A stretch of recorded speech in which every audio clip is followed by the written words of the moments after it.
Welcome to the video. Today we're talking about weight training for beginners. So if you're looking to get started on a strength training program, I'm going to give you 7 key points to help you get started to see the best possible result and do it safely as well. So these are basically the most important points that I wish I knew when I first started strength training about 10 years ago. And make sure you watch the whole video because I've got a pretty cool giveaway that I'm doing in this video that's going to help you get started on a structured and well-balanced workout routine for free. And if you're new here, my name is Jesse. I'm a personal trainer and an online fitness coach based in New York, but I work with men all over the world to help them get in great shape, build muscle, drop body fat, sustainably within their lifestyle, and I've worked with well over 100 men personally to this point. So if you end up liking this video and getting some value from it, go ahead and subscribe to my channel so you get notified when I make more videos just like this about fitness, nutrition, and tips to help you get in the best shape of your life because I make them every single week. Alright, let's get into it. The first thing you need to know if you're a beginner getting started weight training is that you need to follow a structured program, a routine that's going to help you know exactly what exercises to do, how many sets to do of those exercises, and how many reps per set. Most people just go into the gym and wing it. They do this machine, that machine, they do whatever they feel comfortable doing, what they see other people doing, and the truth is this just isn't going to lead to the best possible result. It's going to lead to neglecting certain muscle groups. It's going to lead to overtrained areas and detrained areas like what happened to me when I first started working out. For the first 2 or 3 years, I would only do chest and arms because that was the muscle groups I liked training, but I really neglected my back. I really neglected my legs and my hamstrings and my glutes. Sometimes I would do some leg press or squatting, but I didn't do anything for the back side of my legs, and to this day, I've still worked incredibly hard for 5, 6, 7 years to undo those imbalances. So you want to make sure your routine is balanced, it addresses each and every muscle group in the body, and you're not seriously overtraining certain areas and undertraining others. You also don't want to do what's called a bro split workout routine, which a lot of men do, which is basically training one muscle group every time you go to the gym. So you go to the gym, you just crush chest for an hour, right? You do 6, 7 exercises for chest. The next day you do the same thing for back, and then the next day you do legs, and then the next day you do only shoulders. This isn't going to be ideal for anyone, especially beginners who, you don't need to spend all that much time on each individual muscle group. The second thing you should know if you're just getting started weight training is that you don't even necessarily need to go to a gym and have a gym membership. You really don't. You can absolutely get stronger, build some muscle, or see whatever physique goals you want to see by training at home. Even if you have no equipment, or maybe you've got some dumbbells or some tools at home, you can absolutely do that at home if you have the right game plan and the right routine and the right nutrition in place. Not saying you shouldn't go to the gym, you absolutely can. I'm just saying that it's not imperative just for building some muscle or getting stronger. If you prefer to do it at home or it's more convenient for you, I've worked with dozens of men specifically over the last year and a half during, the pandemic here, of guys who have trained at home. Some have very little equipment, some have no equipment at all, who have seen incredible body transformations just from having the right strategies in place. If you're just getting started, a third really important tip here is to focus on mastering proper form instead of trying to lift as heavy as possible, right? Do that for as many exercises as you can because that's going to help you train more effectively by actually targeting and working the proper muscle groups in a given exercise, which is long-term going to help you build more muscle. But it's also going to help you reduce the risk of injury, which, if you injure yourself with improper form, that could set you back a month. You may not be able to work out for a month or 6 months maybe, and that could really hurt your progress. And within the topic of proper form is range of motion, going through the full range of motion for every single rep that you do. Just this morning in the gym, I saw someone doing pull-ups, and he was only doing about half the reps, right? He was hanging there, going a little bit down, a little bit up, but he wasn't actually going through the range of motion to do a full pull-up. He literally did 0 reps, even though he probably did 30 half reps. And unfortunately, that's not going to strengthen the back very much at all, really. And he's not going to be able to, build muscle in his back. He would have been way better off if he did 2 or 3 full range of motion pull-ups where he, extends fully and goes slower and actually targets the back, as opposed to just kind of ego lifting and doing as many as quickly as he could without even going through the full range of motion. So a few simple things you can do to make sure you're training properly and using proper technique and form is to simply look in the mirror when you're training. Sometimes we'll notice just by watching ourselves do a few reps that, oh, that doesn't look right, or, oh, wow, are my legs really coming down that far, or whatever it is. So, that's what they're there for in the gym, is to double check your form, see if what you're doing is how you think it looks, and also to record one of your sets using your phone. There's people filming in the gym all the time now. It's a very normal thing, and if you film one of your sets, you may be able to watch it back and pick something up and make an adjustment to your form to improve it, or you could send it to your coach or a trainer that you know and trust who can give you feedback on how it looks. The fourth thing I think you should do, and everyone should do this, it's going to just lead to better results, is to log your workouts. And this is really a game changer. So what I mean by that is to keep track of the weight you're using for each exercise and how many reps you get for each set that you do.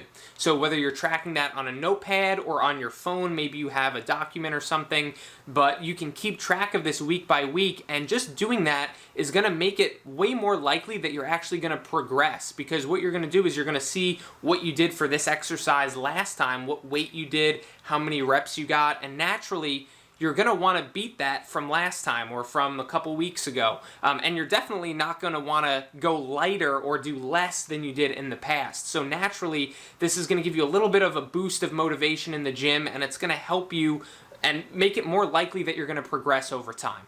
And this is very important because over time, you want to get stronger and get better at the exercises that you're doing. That's what's going to help you continue to see results over many months and many years, because if you're doing the same weight and the same amount of reps that you were doing in the gym 3 months ago, I'm willing to bet your body hasn't changed much, or you haven't seen much progress. Because you're probably staying within your comfort zone and you're not pushing yourself hard enough. You're just not training hard enough to the point where you can increase the weight that you're doing, or you can do more reps than you previously did in the past.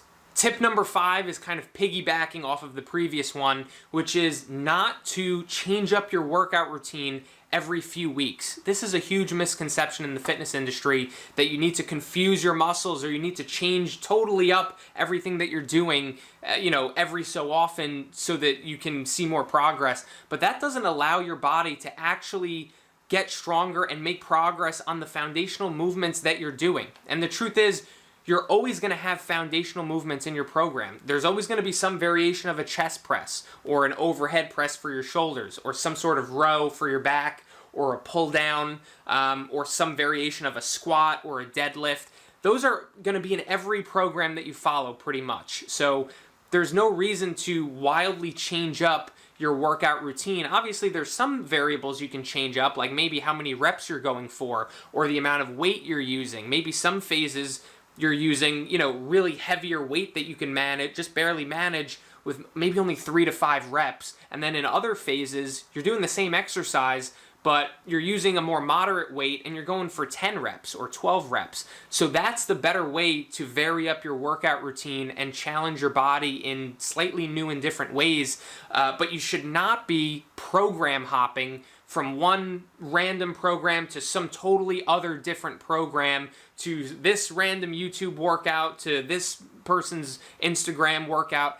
Program hopping is not going to help you long term.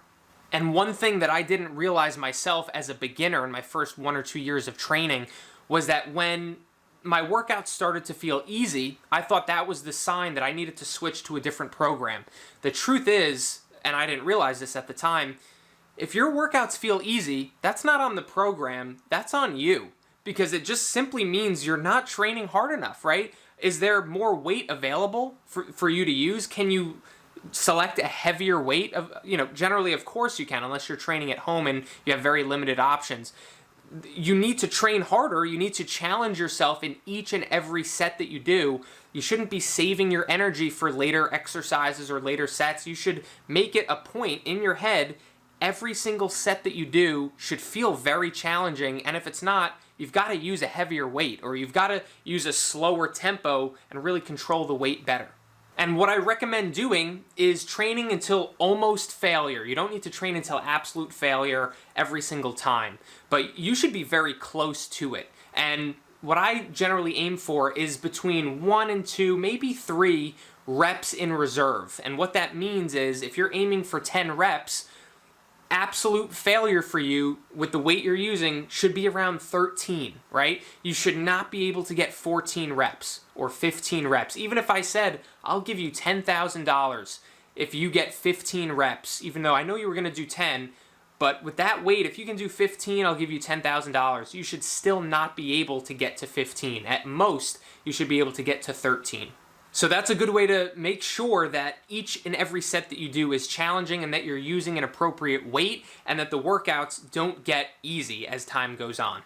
Now, tip number 6 is to work with a professional, whether it's a personal trainer or an online coach, someone who can help you from day one. And man, I really wish that I did this. I don't have any regrets, but this is one thing that I genuinely think about quite often. Like, man, if I actually worked with a proper coach from day one, where could my physique be today, right? Like, I went a good 3 or 4 years of just trial and error, just doing my own thing. Like I said, building some imbalances that I later had to work through. But man, it's insane to think where my physique could probably be if I just got it right from day one. And at the time of making this video, it's July of 2021, there's a lot of options out there to get help from an actual fitness professional that doesn't just include working in the gym with a personal trainer, which is very expensive. Here in New York, I mean, charging $150 per 1 hour session is very common. Like, I don't really know any of my colleagues who charge less than that. So, like, that's a really expensive commitment if you train with them 2 or 3 times a week. Now, there's more people coaching online. There's more options available to actually get help that are way more affordable, like a fraction of the price of an in-person personal trainer. And for me, this topic is interesting because in my mind, the fitness industry is backwards. If you want to get in shape or you want to lose weight or get fit, the most mainstream thing that people do first is to join a gym and start going to the gym, right? But the truth is that that's so weird. That's so backwards. They don't get professional help. They don't get on an actual program or game plan or strategy that's going to help them. They just go to a facility, even if they have no idea what they're doing. Imagine if that was the case in the medical field. I often think about this. Like, imagine if we got sick or we had an illness or we had a disease, and instead of actually working with a doctor, we just had a membership to a hospital and we just went to the hospital. It was up to us to, like, figure out how to use the tools, like give ourselves IVs or take blood from ourselves and, like, try to diagnose our own illnesses and try to treat ourselves. Obviously, that would be ridiculous because no one would know what the hell they're doing. But honestly, that's what's happening in the fitness industry. Like, 75% of people who have a gym membership, not only do they not know what they're doing a lot of the time, but they don't even go to the gym every week. They don't even use the facility. And the people that are using it, like I said, a lot of them just don't know what they're doing, or they haven't done the research, or they haven't educated themselves on anatomy or exercise science or any of the things that a professional would be helping with. So in my opinion, working with a professional to actually have a game plan in place is the most important thing. It doesn't matter if you go to the gym or you work out at home. As long as you have a game plan that's going to help you improve and help you start making progress, you're going to be good. All right, the final tip I've got for you is like a bonus tip almost, but if you're just getting started weight training or you're, new to it, this tip is to also get serious about your nutrition, because the very honest truth is that you will see exponentially better results and better progress in your physique if you also have a game plan with your nutrition.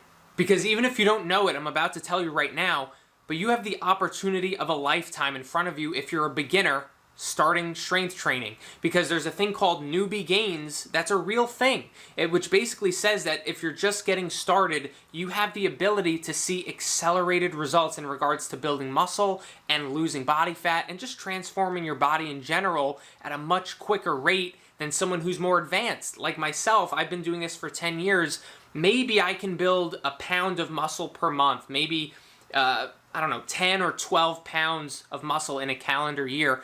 You may be able to do double that. You may be able to build 25 pounds of muscle in your first year if, and only if, you get things right with your strength training, how much you're training each muscle group per week, training at the right intensity, and with your nutrition. If you're eating enough protein, if you're eating enough calories in general, this is an opportunity you may never have again, so I wanted to mention it here at the very end. So that being said, I highly recommend you also take your nutrition seriously as well and have a game plan in place, an actual strategy. Maybe you're tracking your macros and you're eating a very specific amount of protein, carbs, and fats each day. Maybe you're just tracking your total calories. That's fine too. That's a strategy that's calculated that you can, make some progress with. But do not just wing it. Do not just try to eat clean. Eating clean or healthy foods is great, but there's no strategy to it. Make sure you have a plan in place.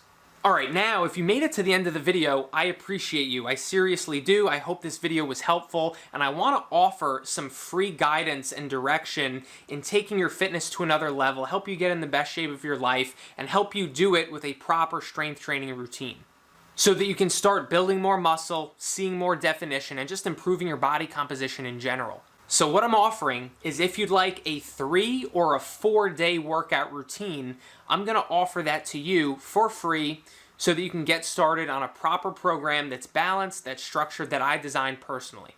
Now, obviously, I'm not tailoring this routine specifically for you as an individual. I can't do that for everybody who's watching this. But it is a well-structured routine that's balanced. You're not going to be seriously overtraining certain areas or undertraining others. It is a good structured routine that you can get started on to help you start to get stronger, build some muscle, and build your best physique. So if you want this routine, all you have to do is send me an email. I'll put it down here somewhere. And let me know that you're a subscriber of my YouTube channel and that you'd like either the 3-day routine or the 4-day routine. Just let me know which one you want, and I will send it over as soon as I see your email. And that's it for this video, man. Thank you so much for watching. If you liked it, check out this other video that I did on strength training that can really help you as well, and I will see you on the next one.